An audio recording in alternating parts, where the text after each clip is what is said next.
Arestado ang isang lalaking literal na nagpapakalat ng umano'y fake news sa Marikina City.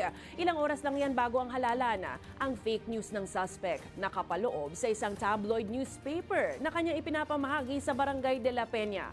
Itinanggi naman ng ilang kandidato sa lungsod ang kaugnayan sa naturang disinformation. May balitang A to Z si Ian Maghanoy. Madalas ay sa social media nagkalat ang mga tinaguriang fake news o disinformation kung saan mas mabilis ang pagpapalaganap ng delikadong impormasyon. Pero sa Marikina City, ang peke at walang katotohanang balita sa tabloid na makikita ngayon. Kaugnay nito, inaresto ang isang 30 anyos na lalaki dahil sa literal na pagpapalaganap at pamamahagi ng peking balita ilang oras bago magsimula ang 2025 midterm polls. Ayon sa otoridad, taga Maynila ang suspect at napag-utusan lamang umano na dumayo ng lungsod para mamahagi ng peking tabloid kapalit ng 1,300 pesos. Laman ng peking dyaryo ay ang umano'y diskwalifikasyon ng COMELEC and Bank sa kandidatura ni suspended Marikina City Mayor Marcy Chodoro na siyang kumakandidatong kinatawan ng unang distrito ng lungsod. Nadakip ang naturang literal na fake news peddler sa Barangay Fortune pasado alas 2 ng madaling araw ayon sa paunang investigasyon ng pulisya. Kami po ay binontak lang po sa ng aming kapitbahay. Nagkita-kita lang po kami sa may Marikina Valley Hospital. Tapos daw po, nagkikita daw po kami sa may Jollibee Santo Niño po.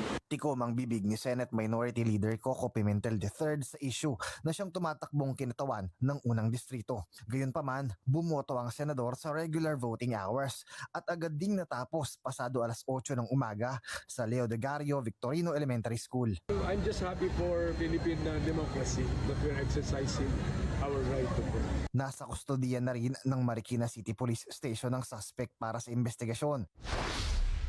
Samantala, halos 3 oras naman ang inabot ng pila sa presintong ito para lang makaboto ang mga botante sa SSS Elementary School, Barangay Concepcion 2 ng Marikina City. Tsinaga namang maupo sa holding area para lang makaboto ni Marikina 2nd District Representative Stella Kimbo na siyang tumatakbong alkalde sa lungsod.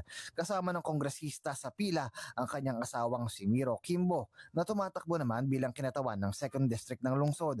Ang dahilan ng pagtagal, ang pabalik-balik na pagluwa ng automated counting machine sa ballot feed.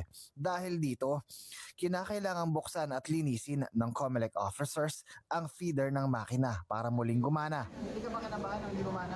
Oo, kasi yung iba, nung nag-error daw, hindi na daw nila kinakount yung vote. So, sayang yung vote ko, diba? Talaga inintay mo? Oo. Itinanggi naman ni Kimbo na ang kanyang kampo ang nasa likod ng pagpapakalat ng fake news, lalo't hindi naman raw siya ang direktang makakalaban ni Chodoro sa pagkakongresista sa unang distrito. Face-to-face explanation sa mga tao, puppet meetings, talagang yun ang ginawa namin. Sinaga namin ang pakikipag-usap sa tao, pakikipag-ugnayan, open forum, yan ang ginawa namin. For the first time, nagulat ang mga Marikeno na hinikayat namin sila. Sa ngayon, plano raw ni Kimbo ang paunlarin ang Marikina sakaling manalong alkalde. Number 1 is pahat.